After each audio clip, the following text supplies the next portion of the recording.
In the vast Warcraft universe, there are many monsters, beasts and demons with a rich tapestry of lore behind them. Some of the most interesting among them have prevailed throughout the entirety of World of Warcraft, and before that, the Warcraft RTS.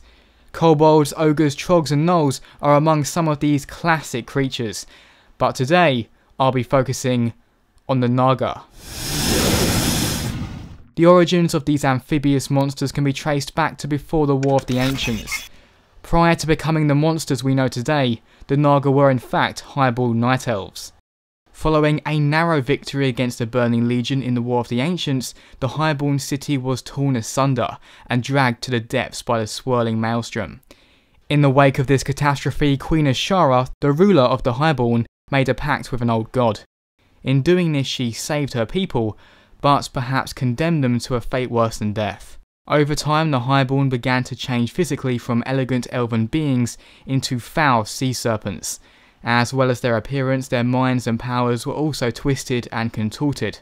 The residual cascading energies of the Well of Eternity further transformed the highborn into the serpentine Naga.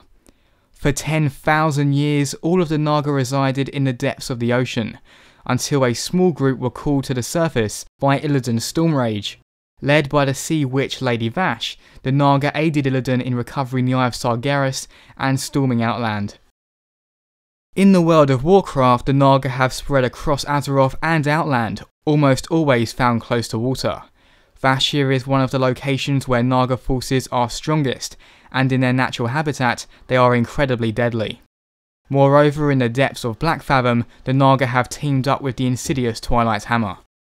In Outland, the Naga presence is entirely focused in Zanga Marsh.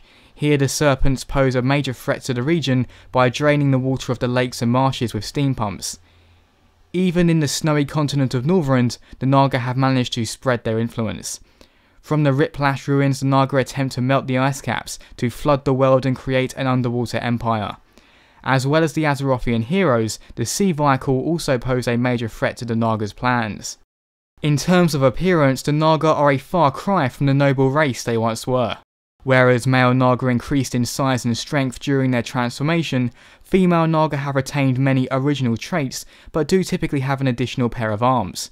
Males will usually fill warrior roles, whereas the females tend to be strong magic users. Some Naga have unique features such as defensive sea crustaceans or a head full of snake hair. Like many of the monsters in Warcraft, size is a good indication of rank and power. Thank you for watching this episode of Monster Lore. If you have anything to say about the sinister serpentine Naga, then do feel free to share your thoughts. If you enjoyed this video, you may also like to check out the lore playlist on my channel. As always people, thanks very much for watching and see you next time.